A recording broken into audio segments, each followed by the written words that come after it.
Pozdravljeni. Pred nami je zopet komentar novic, tokrat številka 34 v letošnjem letu. Pred nami je vikend posvečen veliki nagradi Belgije in poglejmo si skupaj, kaj se je zanimivega zgodilo v svetu Formule 1.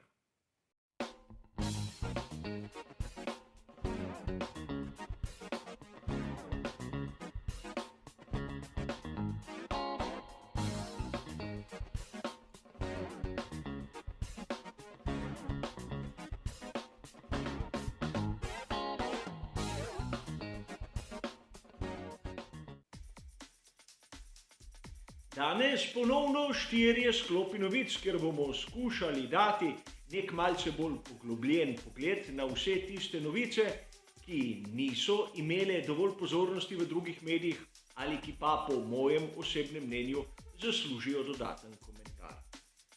Vse današnje novice so bile objavljene 23. avgusta in podoben pojav smo spremljali tudi v preteklosti. A tokrat je treba poudariti, da bomo v vseh novicah nekako zasledili, da se dogodki bolj ali manj dotikajo ekipe Red Bull. Kolikor koga zanima od vas, kaj je pisalo v citiranih izvirnikih, bo dobil, kot običajno, vse bližnjice navedene v opisu. Mi pa, da ne bomo predolgi, je najbolje, da se lotimo naše prve teme.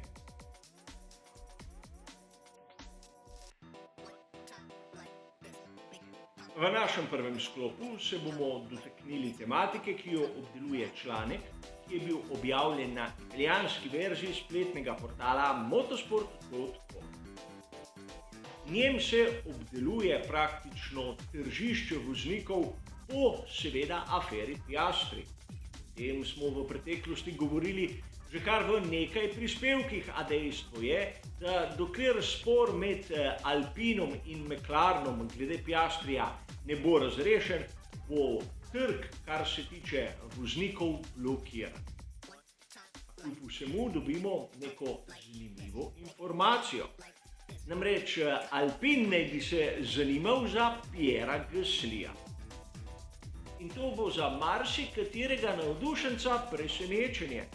Prav moram priznati, da sem že pred meseci navajal tudi to opcijo kot možno.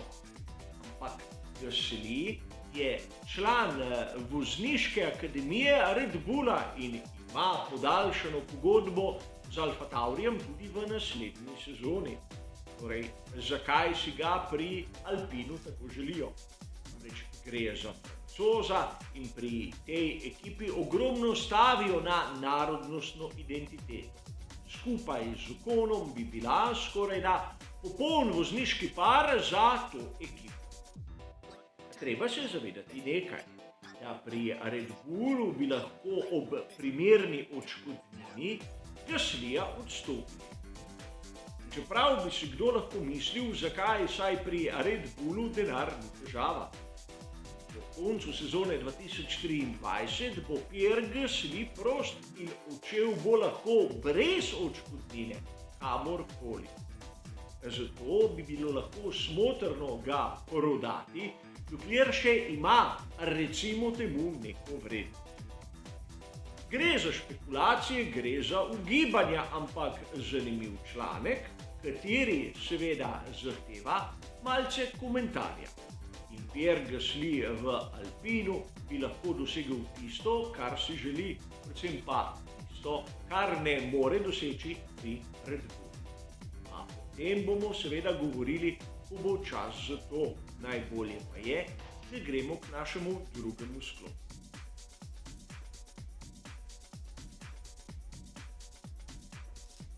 V našem drugem sklopu se bomo pa dotaknili članka, ki je bil objavljen na spletni strani znane italijanske revije Autosprint. V njem lahko zasledimo, da na prvem prostem treningu velike nagrade Belgije bo za ekipo Alfa Taurija nastopil Liam Lawson. Voznik akademije Red Bulla v Formuli 2, kot vam je dobro znano, morajo letos ekipe Formule 1 dati na prvem prostem treningu priložnost tudi novincev. In novica kot taka pravzaprav ni nič posebnega. A dejstvo je, da Liam Lawson ni najboljši voznik v tem trenutku akademije Red Bull v Formuli 2. Pred njim imamo vsaj dva lepa primera. Prvi je Iwasa in najboljši pa Indijec Daruvala.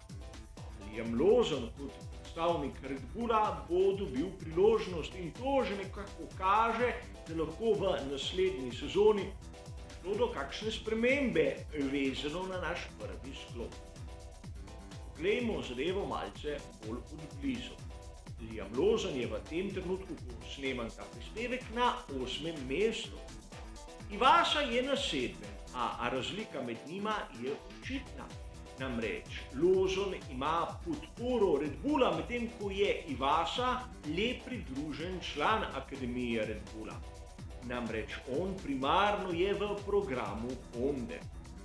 Daruvala je pač predstavnik Indije, ki v Formuli 2 letos dosega nadpovprečne rezultate za njegove standarde, a mislim, da nikoli ni bil tisti pravi potencial za Formulo 1. V tem primeru vidimo, na koga lahko stavi Helmut Marko za prihajajoče sezone. Ni nujno, da se bo sprememba zgodila v sezoni 2023, kajti vozniki tako ali drugače rabijo super licenco. O tem, kdo jo bo dobil, se lahko pogovarjamo šele po končani sezoni Formule 2, kajti treba je imeti dokončni vrstni red. A zanimivo je, da Liam Lawson je dobil prednost pred mnogimi drugimi vozniki, ki so sedaj do tega trenutka dobesedno pokazali več. A videli bomo, komu se bo na koncu nasmehnila sreča. Mi pa pojdimo k tretji tematiki danes.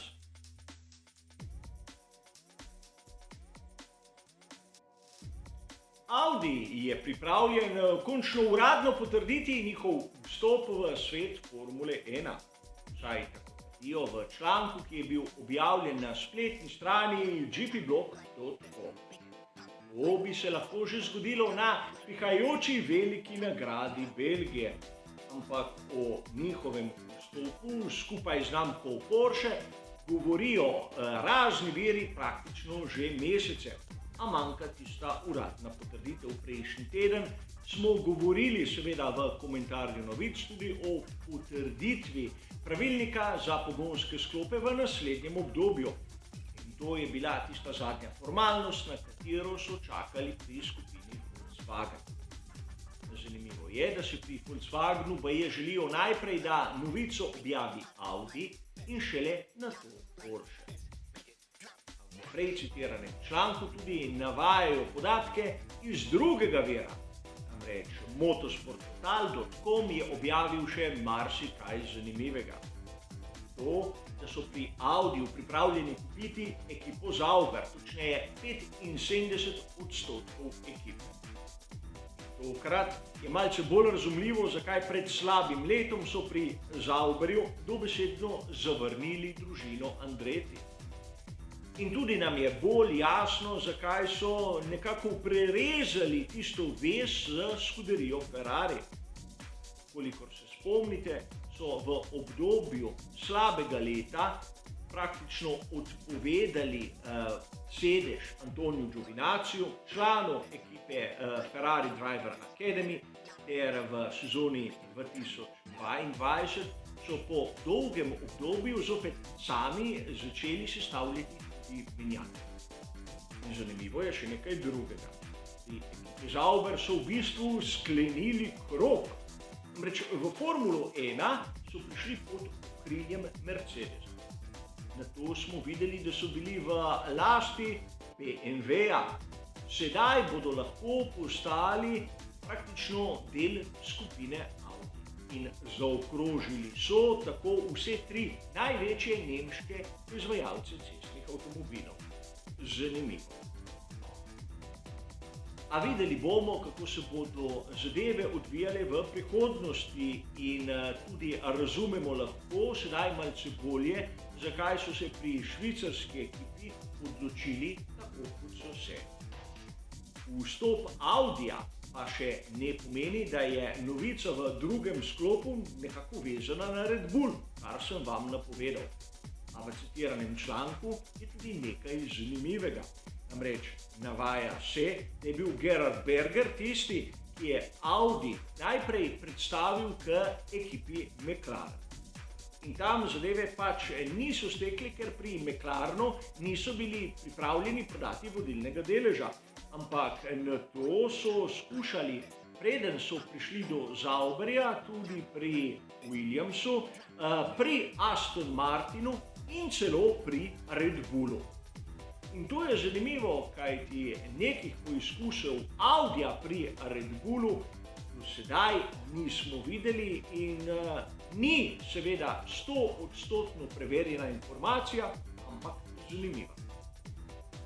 Čeprav je ta navezava Audija k Sauberju ena izmed logičnih potez, katero je bilo z veliko lahkoto možno tudi napovedati, bomo videli v prihodnjih tednih, kako se bodo zadeve v resnici odvijale. Pojdimo še na našo zadnjo temo danes.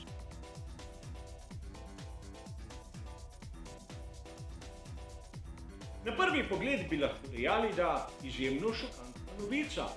Namreč Max Verstappen je bil prvi voznik, ki je z bolidom Formule 1 vozil na prenovljeni progi v Spa-Francorchamju. O tem poroča Motorsport.com in tudi drugi viri, ki se ukvarjajo s Formulo 1. In kolikor pogledamo posnetke, ki so nam na voljo na družbenih omrežjih ekipe, bomo takoj opazili, da res Max je vozil na progi, še ko so delavci v okolici urejali zadnje podrobnosti. In šlo je za tako imenovani snemalni dan. Ampak v resnici Max ni rabil aktualnega bolida, temveč izjemno star Red Bull RB7. Bolid iz sezone 2011, ko je bil v ekipi Red Bulla še prisoten Sebastian Vettel. Max Verstappen v tisti sezoni še sploh ni bil v svetu Formule 1, zato si lahko predstavljamo, kakšno prednost v navednicah mu je ta preizkus proge sploh dal. Bolid star desetletje. V tistem obdobju so v Formuli 1 bili prisotni atmosferski motorji V8, ne turbohibridni pogonski sklopi. Ne govorimo o mešanicah in dimenzijah pneumatik, kaj bi lahko rekli še o sami aerodinamiki. Torej, ta, imenujmo ga preizkus proge, ni bil nič drugega kot snemalni dan v komercialne namene. In zato tak preizkus proge ni Maxu dal nobene prednosti glede na prihajajočo veliko nagrado Belgije. In videli bomo, kakšne bodo spremembe tudi pri Red Bullu na prihajajoči dirki. O tem smo že govorili na kanalu. A to je zadnji del našega kratkega komentarja novic iz sveta Formule 1. Hvala za vašo pozornost ter seveda nasvidenje.